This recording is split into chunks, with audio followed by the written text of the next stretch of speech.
Did you experience racism? I did. In Minneapolis, where you're carrying your groceries home and the policeman stops you and say, "Hey, what's in the bag?"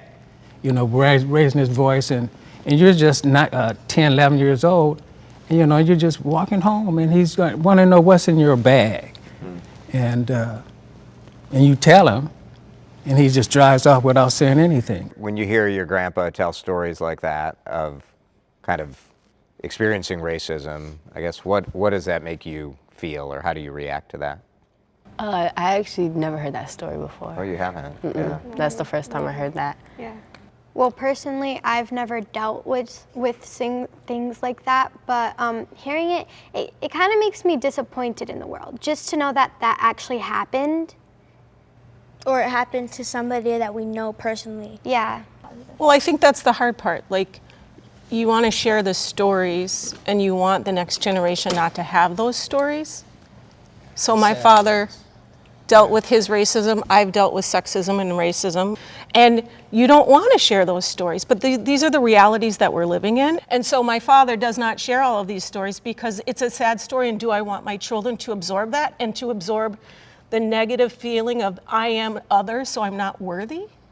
I try and raise my children to be very aware of the world that we are walking in. What about racism? How do we talk to kids about racism? Yeah. And that's sometimes difficult for adults to even grasp, right? So as we're thinking about talking about it to students, how do we talk about it to adults? And really, many of our black families, our black and brown families, they have to talk about race all the time, and racism shows up in many different ways. It's some of our white families who don't have to experience this, and so they don't have an opportunity to talk about it because it hasn't perpetuated their life, right? So for me, I try to explain it as racism is really about a prejudice based on race, right, would also capitalize with that institutional power, right? So if I have a preconceived notion about a race and I have the institutional power behind me to support that, then that's how racism shows up, right? Because we all can have prejudices and have preconceived notions, but if we don't have any institutional power, then that prejudice doesn't become racism, right? And so when we think about the structure of the United States and our society, well, there were specific laws that had specific policies and statutes that were specifically against people that were black or enslaved. And so that's where that structure comes into play around how we talk about racism. Now, trying to explain that to a 5 or 6 year old is going to be very, very difficult, right? And so I'm not saying that I have a perfect answer for that, but what we start to do is look at examples, right? So how do we start to see, I think in the book it talked about patterns, right? What are some of these patterns that show up in our society?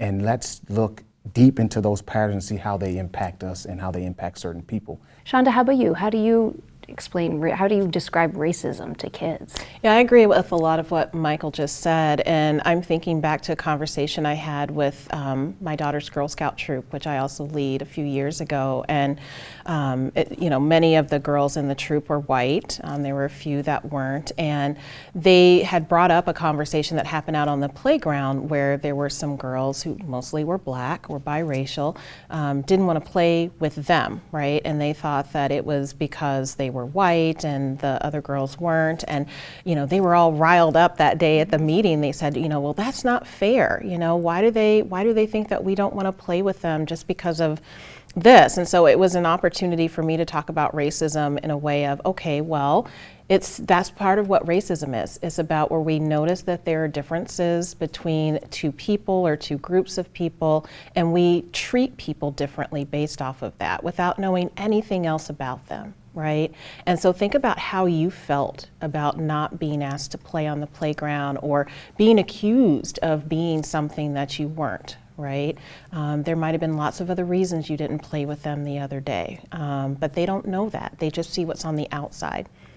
So I think being able to talk about racism as seeing differences, treating people differently based off of those differences, and then having, again, those multi-layered conversations about, okay, so if you treat somebody differently because of this, what are some of the other ways in which they might be treated differently also?